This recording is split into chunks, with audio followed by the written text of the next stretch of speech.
O brasileiro descobriu uma fórmula perfeita para não resolver nada. A gente uniu o milagre cristão e a reencarnação oriental. Saudações, Leandro Zen. Para onde isso vai dar? Papos além, papos além. Hoje é domingo, missa e praia, céu de anil e tem sangue no jornal, ok? Literalmente domingo de manhã. O meu celular travou. Às vezes ele trava de um jeito que só desligando e ligando de novo para ele voltar a funcionar. Aí, esse acontecimento tecnológico me deu a ideia de falar sobre reencarnação, porque parece que a gente desliga e liga de novo para voltar a funcionar. Eu já ouvi alguns relatos bem parecidos com isso. E aí eu comecei então a escrever o roteiro deste vídeo e me deparei progressivamente com o tema final do título, porque ao longo dos dias aqui fazendo vídeos para o canal Papos Além, é um experimento diário que eu me dei ao luxo de produzir aqui e no canal Cultura Zen. Mas aqui no Papos Além, eu quero trazer uma ótica mais prática daquilo que eu chamo cultura zen, para trazer esses aspectos que seriam espirituais para o mundo cotidiano e mais precisamente para o cenário cultural brasileiro, o cotidiano brasileiro, a mentalidade brasileira.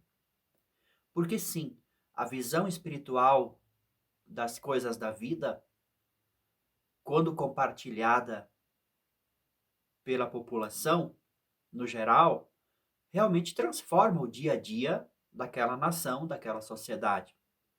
Por exemplo, na Índia, onde se acredita bastante na reencarnação, no tempo cíclico. Ah, que se hoje eu não resolvo, resolvo amanhã, outra vida eu resolvo. Isso causa uma certa letargia e os problemas são empurrados com a barriga, vamos dizer assim. Por isso dizem até que a Índia ficou pobre, porque essa visão espiritual de que, na outra vida eu resolvo, causa essa preguiça de ir atrás dos problemas sociais imediatistas. E já aqui na América, tem-se a ideia de que a vida é urgente, que você precisa chegar ao sucesso, à perfeição o quanto antes. Por isso se desenvolveu mais essa coisa de materialismo, enriquecimento imediato, né? E como aqui no Ocidente é o cristianismo que está no subconsciente do povo, o cristianismo ensina que a vida é esta, somente esta, depois é só céu e inferno, portanto você deve fazer alguma coisa imediatamente. Buda também era imediatista, só que o budismo não se desenvolveu na Índia. No geral, nós temos nos povos orientais uma visão do karma, da lei do karma, né? Onde existe uma importância individual extrema aquilo que você faz nessa vida, porque todas as suas ações geram consequências. Então o indivíduo ele fica bastante preocupado de não fazer alguma coisa ruim. Consequência das ações é uma coisa interessante. Eu logo pensei no Brasil, quando me veio essa ideia de karma, porque não precisa haver outra vida, né? Nesta vida, se as consequências fossem de fato respeitadas, a nossa criminalidade, os nossos índices não seriam tão altos, né? Então, o Brasil é um país sem consequências, e consequências são importantes. Então, aí já vem um aspecto cultural bem interessante da nossa psicologia brasileira. As consequências, deixa para lá. Que o Brasil tem um sincretismo religioso bastante interessante. Aqui existe o cristianismo em larga escala, mas também se desenvolveu o espiritismo. E o espiritismo, ele traz algumas coisas de reencarnação e essas coisas todas mais além. Dá para entender muito da nossa cultura simplesmente analisando esse subconsciente, essa visão espiritual. Fato é que mesmo sem levar em conta a reencarnação, observamos a vida, esta única vida.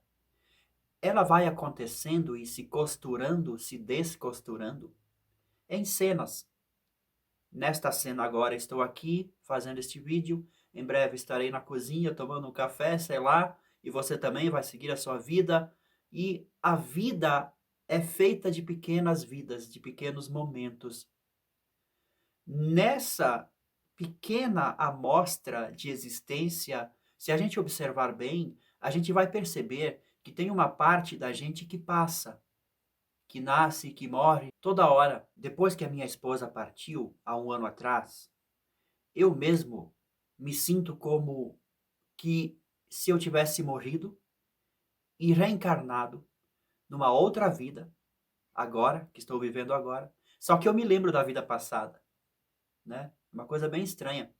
E nos dias que ela estava doente, e ela estava dormindo e eu ficava acordado do lado dela, eu observava e dizia: o que eu posso fazer? Não há nada a se fazer. A presença é importante. Estar ali naquela cena que está acontecendo, simplesmente estar presente. Aí que está um ponto interessante. Presença consciente é diferente de um acontecimento que vai se costurando, se descosturando. Existe uma parte da gente que nunca nasceu, que nunca vai morrer, que é pura presença consciente assistindo o desenrolar, o enrolar da vida. Esse ponto é interessante e é uma questão prática, individual, espiritual, vivida no cotidiano. E é justamente o ponto interessante para a gente começar a falar sobre reencarnação. Existe alguma coisa que não nasceu e não morreu? E existe várias coisas que nascem e morrem, aparentemente vinculadas a esta presença consciente. O que eu quero dizer? Quando você tem a imaginação de que o Leandro Zen vai morrer e renascer em algum outro lugar, é uma visão bastante pequena ainda, porque não seria exatamente este personagem que continuaria.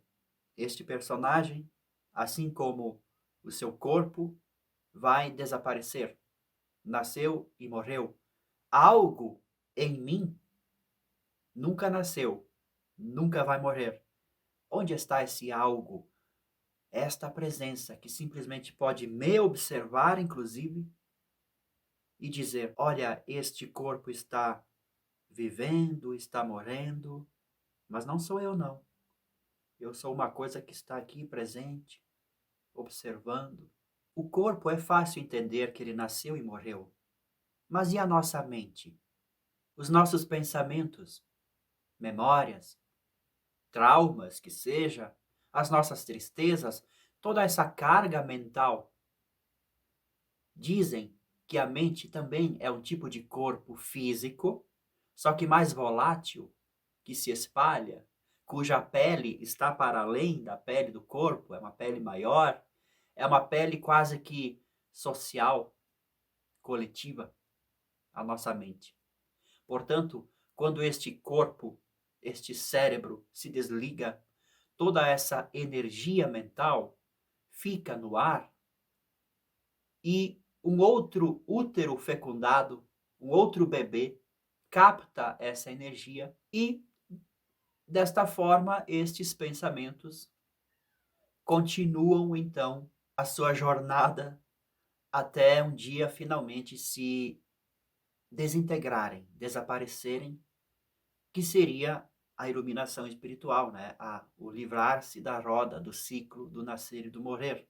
Entende? Então, Buda falava muito sobre isso. Buda era muito pragmático, científico. Então ele dizia, não, existe uma parte de você que seria esta carga psicológica que realmente vai continuar em outros corpos, mas ela não é você. Ela é apenas um resíduo. Então, se você tem memórias de vidas passadas, é vida de outra pessoa. Como que se a mente fosse uma onda de rádio que é captada por outros transmissores. E daí acontece a música, continua a música em outros aparelhos. Como que também se fosse as ondas do mar, as ondas na água, se você perceber, elas não andam. Ela simplesmente vibra no mesmo lugar, transmitindo a energia para a água que está perto, fazendo outra onda e fazendo outra onda. Nenhuma onda sai do lugar. É apenas uma energia que vai sendo transmitida, dá a entender que é uma continuidade de movimento, mas não é, é de energia. Então seria mais ou menos por aí, a tal da reencarnação. E geralmente, o que que é transmitido? Energia ruim, né? Carga ruim, medos, desejos, que às vezes nem são ruins, são desejos apenas. Vida é desejo, vontades de viver, vontades de experimentar. Essas coisas, quando este corpo se não pode mais experimentar, esse desejo vai buscar outras formas de se realizar. Então, esse processo de reencarnação e de busca pela iluminação também seria uma reciclagem, né? Uma reciclagem de de toda essa carga triste ou aprisionante da energia do viver fisicamente. Então, quando há uma iluminação, na verdade, ninguém está se iluminando, porque nunca houve um alguém. O que está acontecendo, segundo as palavras pragmáticas de Buda, mais ou menos seria que o próprio universo está acordando de um sonho através daquele corpo, daquele momento. Então a iluminação não é um processo individual, mas sim universal, do todo.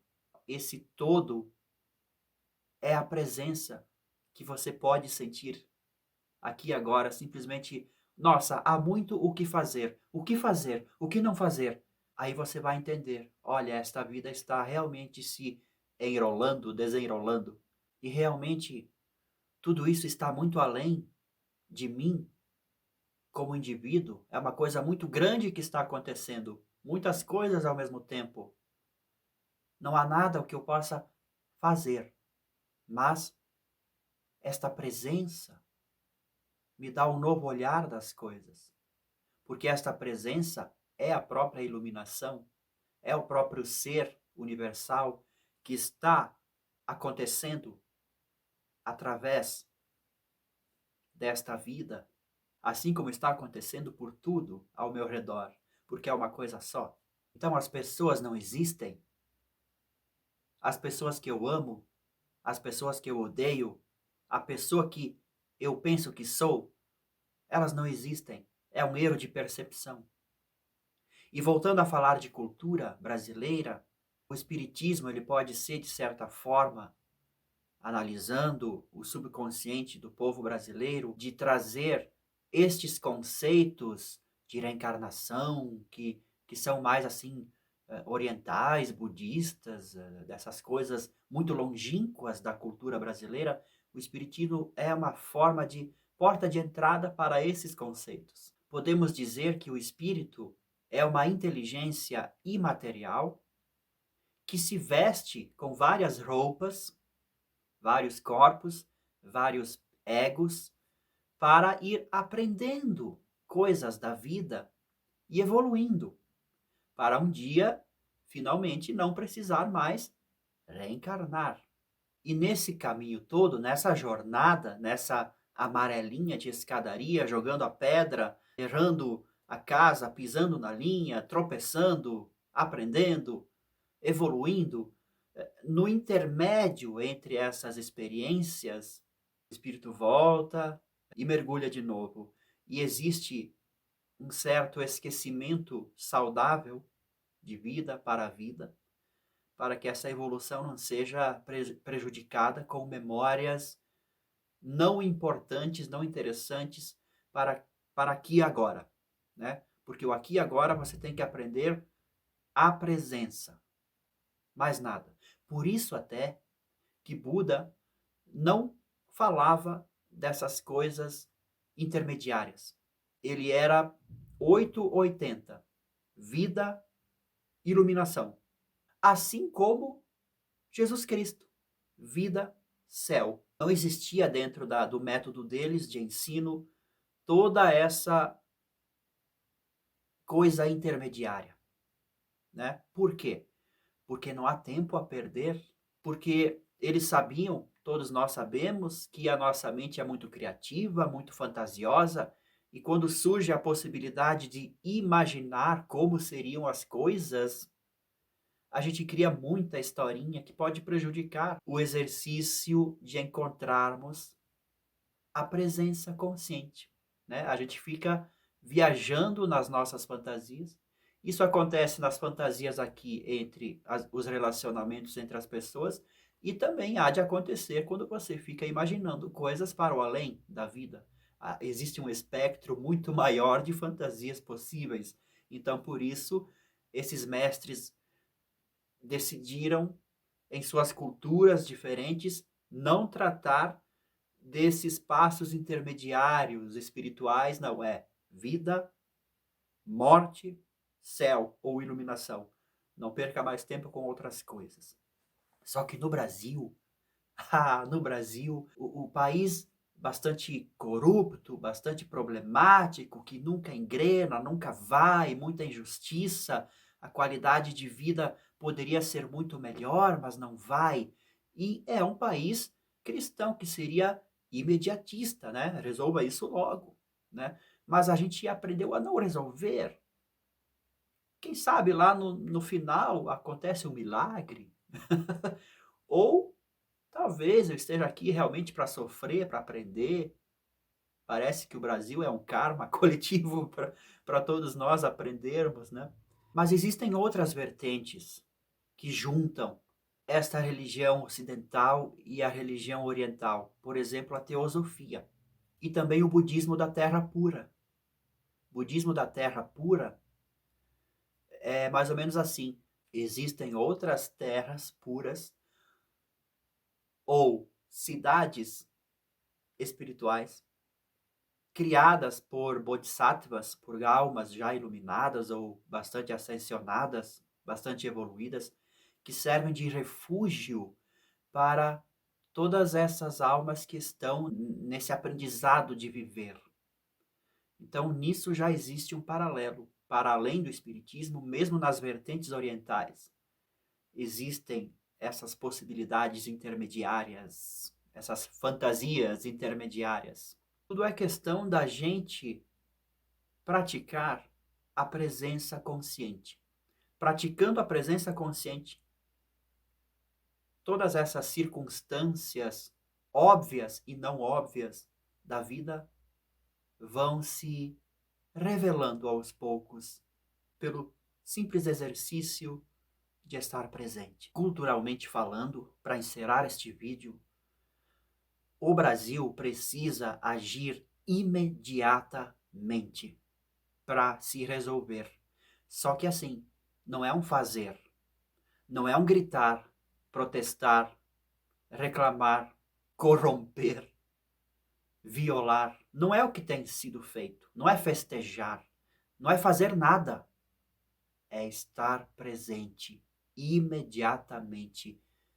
O brasileiro precisa despertar imediatamente, estar presente aqui e agora, parar de acreditar em milagres, parar de acreditar que está aqui para sofrer por causa de outras vidas e não sei o que lá, e estar presente. Esse é o lance. Nunca foi um fazer, é um ser. Até o próximo vídeo.